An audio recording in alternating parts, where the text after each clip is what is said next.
இளைஞர்கள் அதிகமாக இருக்கிறீர்கள். காதல் என்ற பேச்சில், காதல் என்ற மோகத்தில் இந்த விபச்சாரம் உள்ளே வரும்.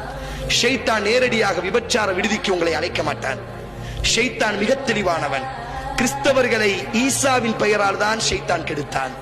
யூதர்களை மூசாவின் பெயரால் தான் ஷைத்தான் கெடுத்தான். இஸ்லாமிய சமுதாயத்திற்குள் இணை வைப்புகளை முஹம்மது ஸல்லல்லாஹு அலைஹி வஸல்லத்தின் பெயரால், அப்துல் காதரின் பெயரால், சாகுல் ஹமீது நாகூரியின் பெயரால், ஏர்வாடி இப்ராஹிம் ஷாவின் பெயரால், அஜ்மீர் ஹாஜாவின் பெயரால், இஸ்லாத்தின் பெயரால் தான் ஷைத்தான் முஸ்லிம்களை இணை வைப்பின் பக்கம் அழைப்பான்.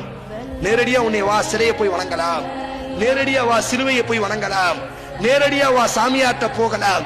இப்படியெல்லாம் ஷைத்தான் ஒரு நாளும் சொல்ல மாட்டான்.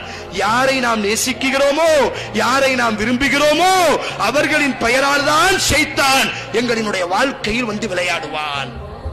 இன்னைக்கு இளைஞர்கள் என்ன சொல்றாங்க? இன்றைக்கு அதிகம் இந்த நோய். ஒரு காலம் இருந்தது, காதல் எல்லாம் கேவலமான ஒரு வார்த்தை. எங்கள் சமுதாயத்தில் படங்களில் நடிக்கக்கூடியவர்களை எல்லாம் வயதானவர்களுக்கு தெரியும், கூத்தாடி என்பதாகத்தான் அழைப்பார்கள். ஒரு காலத்தில் கூத்தாடி அப்படிதான் அழைப்பாங்க. ஆனா இன்னைக்கு யார் ஹீரோ, ஹீரோயின் என்று இன்னைக்கு அழைக்கப்படுகிறது. ஒரு 50 வருடத்திற்கு முன்னால் படங்களில் நடிக்கக்கூடிய அந்த பெண்களை எல்லாம் இந்த ஊர் மக்கள் எப்படி அழைப்பார்கள் என்று சொன்னால், கூத்தாடி நிக்காராப்பா, கூத்தாடி பாடுறா, கூத்தாடுறாரா அப்படிதான் சொல்வாங்க. காலம் மாறிச்சு மாறிச்சு மாறிச்சு. அடுத்து நடிக்க ஆரம்பித்தால், ஓ பாடகியானால், அடுத்து நடிகையானால், இன்றைக்கு ஹீரோவாக ஆகிவிட்டார். ஷைத்தான் எப்படி ஒரு வளர்ச்சியை கொண்டு வருகிறான்.